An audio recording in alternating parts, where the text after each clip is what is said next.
les États-Unis attaquent l'Iran. Alors, l'Iran a répliqué.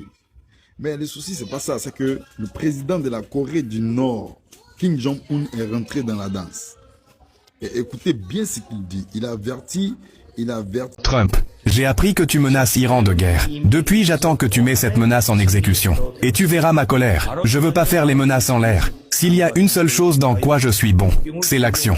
Et j'adore agir avec efficacité. Toucher Iran, c'est toucher mon propre pays. Donc j'attends seulement. Le frère Poutine m'a parlé de son Satan 2, une arme qui fait trembler le monde. Mais pour toi, Trump, Satan 2 est trop grand. Je n'ai pas besoin de démonstrations inutiles. La Corée sait agir vite, précis, sans avertissement. Cette fois-ci, je n'exclus aucune option. Trump, écoute bien. Ce que tu appelles une menace, pour moi c'est un signal. Ce que tu touches chez l'Iran, tu le touches chez moi. Tu crois jouer seul? Non. L'Iran n'est pas isolé. La Corée du Nord est là, présente, déterminée. Je te donne un conseil, pas une supplique. Trouve une voie de dialogue avec le guide suprême iranien. Maintenant. Parce qu'au cas contraire, je suis prêt. J'attends ton signal. Mesdames et messieurs, la confrontation entre les États-Unis et l'Iran devient de plus en plus tendue. Il y a 2 jours, Kim Jong-un a présenté un nouveau système de lancement multiple de missiles de 600 mm qu'il affirme capable de tirer des ogives nucléaires et de saturer des systèmes de défense comme le dôme de fer, le Patriot ou le THAAD.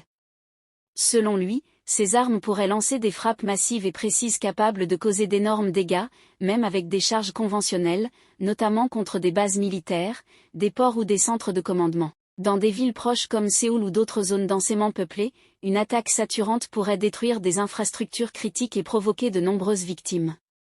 Dans ce contexte déjà explosif, Kim Jong-un aurait aussi proposé de fournir des missiles à l'Iran, affirmant qu'un seul pourrait détruire Israël. Si une telle coopération militaire se concrétisait, elle pourrait bouleverser l'équilibre stratégique au Moyen-Orient et accentuer les tensions entre l'Iran, Israël et leurs alliés. La Corée du Nord cherche ainsi à briser son isolement diplomatique tout en testant la réaction de la communauté internationale. Une livraison de missiles nord-coréens à l'Iran serait perçue comme une provocation majeure par Israël et les États-Unis, qui pourraient envisager des mesures fortes pour l'empêcher. Le risque serait alors une escalade encore plus large impliquant plusieurs puissances. La situation reste donc extrêmement préoccupante, car toute erreur de calcul pourrait entraîner un conflit d'ampleur mondiale. Si cette analyse vous intéresse, n'hésitez pas à vous abonner et à activer la cloche pour suivre les prochaines vidéos.